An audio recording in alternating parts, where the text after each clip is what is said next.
If you want to improve the quality and the consistency of your ball striking, then the drill that I'll share with you today is guaranteed to do just that. And the great thing about this concept is once you understand it, you can apply it to both irons and driver and see an immediate benefit throughout your entire bag using just this one simple drill. I want to use a slightly unusual camera angle this week in terms of helping you to see the swing from a different perspective.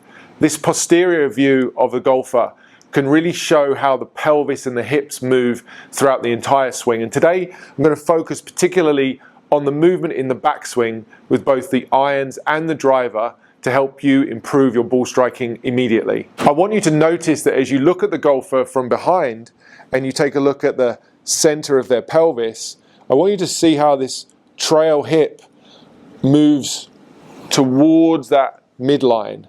There was a line here drawn down the center of my pelvis. In the backswing, my trail hip is moving back towards that point.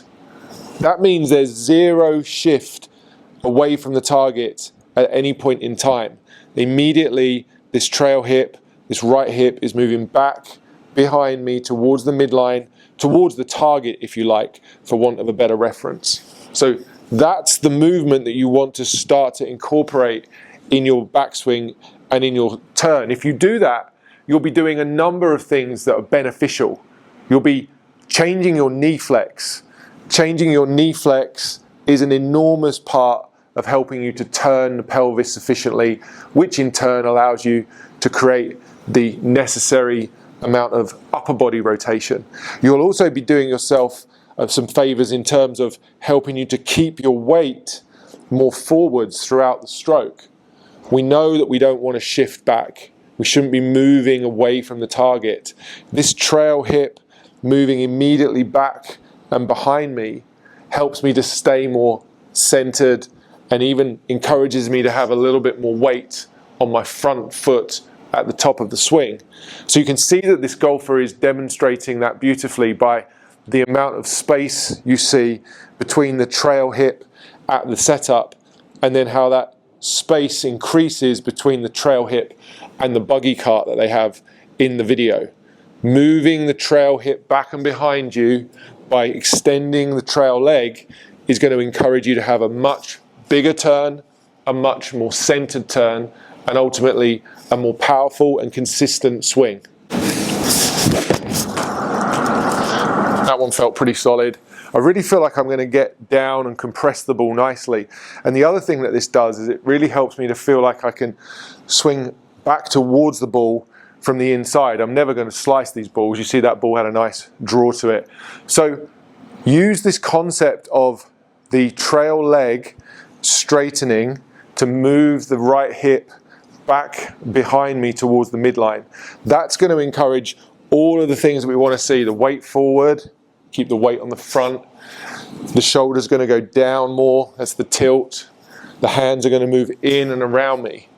I'm getting so many things for free just by thinking about moving this trail hip back and behind me in the backswing. So we've introduced that concept to the iron. We're immediately hitting the ball better, more consistently, compressing it nicely, hitting those lovely little tight draws. The next question often to me is, well, that's great with the irons, Rob, but you don't have to do that with the driver, right? We have to shift into our trail leg with the driver. This isn't the same swing. I would disagree with that statement. I have another swing here from the posterior view where you can see that, again, the trail hip isn't moving away from the target. There's not a shift into the trail leg. There's a very distinctive straightening of the trail leg to move the trail hip back once again towards that midline.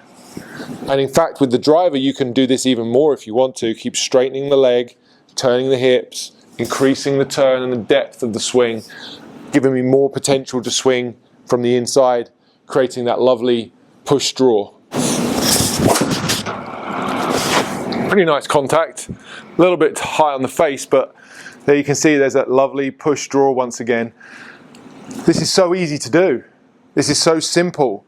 Turning around that fixed point, if you like, almost using that front hip as the wrench. I've discussed that in a previous video. This is so easy to do, and in terms of range of motion, this is the easiest way to do it on your body, physically this is the easiest way for you to do it. It's just asking your body to do what it's designed to do, for the right leg to extend, straighten. That's what it does. And then that allows the left leg to flex, giving you this nice big turn in your pelvis. All of that feels very effortless. There's no stress or strain on the body. So we want to hit the ball more consistently, we want to hit the ball further than ever before, and we want to take strain off of our body. I think that's three massive benefits to doing it exactly like I just described. So I've set up this training station here to my side. This is the stand from iRange Sports with the magnetic rod stuck to it. This can be organized in multiple ways to help create training stations. I've used this in previous videos. It really is a fantastic piece of kit if you're looking to find ways to create obstacles and training stations that you need to conform to. So what I've done here is just extended this rod out from the stand so that it's just sitting to the side of my right leg. Okay, I wouldn't want too much of a gap here. I want to keep that fairly small, because any movement to the side here, I'd want to get that feedback immediately into my side that I'm moving into this. That would be incorrect. So I've got this set up just to the side of my right leg, okay, and I'm going to practice and rehearse moving the leg and the hip away from that point. So creating more space here as I make my backswing.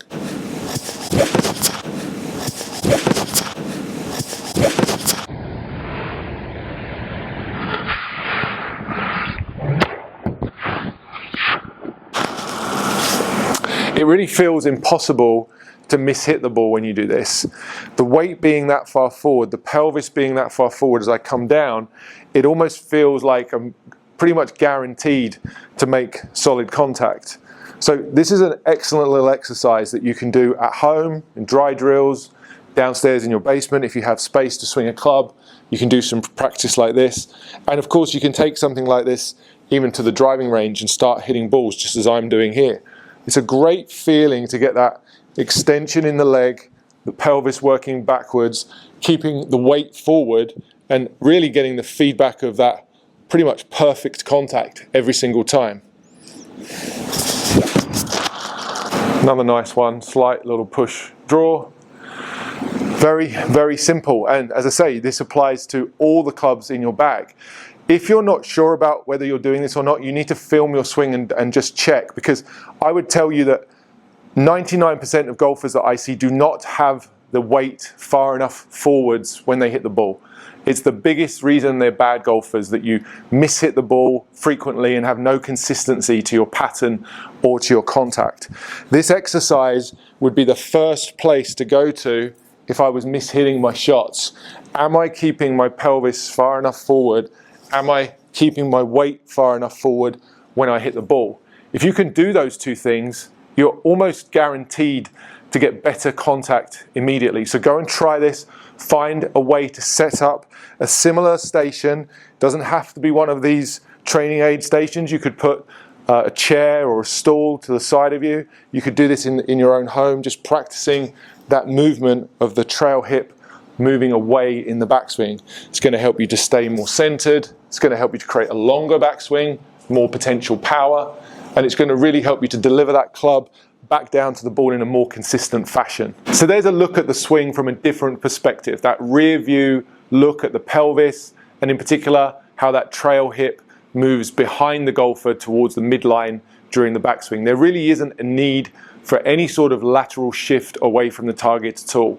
If you haven't tried this yet, I encourage you to do so, because I really think it could have a huge impact on your ability to strike the ball more consistently. For anyone who wants to ask the question which I get asked every week, Rob, what is that you're using to build the grid on the mat? It's the T-Claw product. I'll put a link in the description if you're interested in picking yourself up some T-Claws. And additionally, if you like the look of the iRange Sports product there that I use to create my training station, this thing has a multitude of functions. It really is multi-purpose. It's particularly useful if you need something to hold your phone while you're filming your swing, and you all know how much I love you to film your swing. If you're interested in that product as well, there's a link down in the description, as well as a discount code to get 10% off if you're interested in any of their products. Guys, before you go, don't forget to hit the like button and subscribe to the channel if you're new.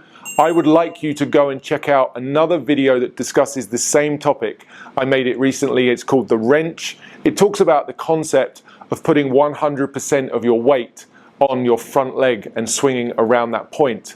For some of you, that might seem extreme. For others, it might just change the way you play this game forever.